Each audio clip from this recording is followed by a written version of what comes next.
नेताजी की दृष्टि को आप समझ गए होंगे, कितनी दूर दृष्टि थी। आप इस कॉलेज का प्रांगण देख करके महसूस कर रहे होंगे कि नेताजी ने और नेताजी के साथियों ने जो इस कॉलेज की शुरुआत की थी, तो नेताजी के साथ साथ उनकी क्या सपने थे।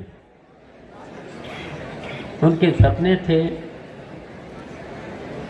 कि हमारे ग्रामीण अंचल के छात्र नौजवानों, जिनको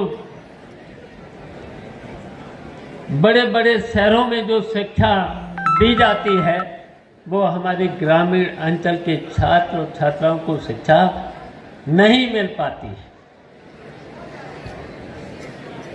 किसानों के, गरीबों के, वंचितों के लोगों को वो शिक्षा नहीं मिल पाती। तो ये दूरदर्शी थी नेताजी की।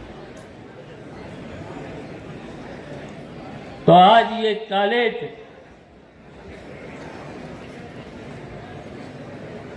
और जहाँ तक चौधरी चरण सिंह के बारे में, चौधरी चरण सिंह तो किसानों के, इस देश में किसानों के बड़े नेता के रूप में उभर करके आए थे। शायद सरदार पटेल के बाद चौधरी साहब, और चौधरी साहब के बाद नेताजी किसानों के सबसे बड़े, चाहे विधानसभा में रहे हो चाहे लोकसभा में, जब भी नेताजी खड़े होते तो किसानों की बात जरूर करते थे, गरीबों की बात जरूर करते थे। और हम लोगों से भी कहा करते थे, गांव को कभी भूलना नहीं, किसानों को कभी भूलना नहीं, गरीबों को कभी भूलना नहीं। तो हम चौधरी साहब की जयंती के अवसर पर यही कहना चाहते हैं कि हम लोगों ने प्रयास किया है, किसान से लेकर गरीब और वंचितों की आवाज़ को, चौधरी साहब की जो आवाज़ थी, नेताजी की जो आवाज़ थी, उस आवाज़ को हम कभी मरने नहीं देंगे।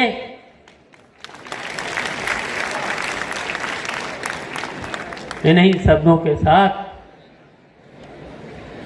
बहुत कुछ हमें बोलना नहीं है, अखिलेश को सुनना है, प्रोफेसर साहब को सुनना है, इसलिए हम यहीं पर अपनी बात को समाप्त करते हुए आप सब लोगों का,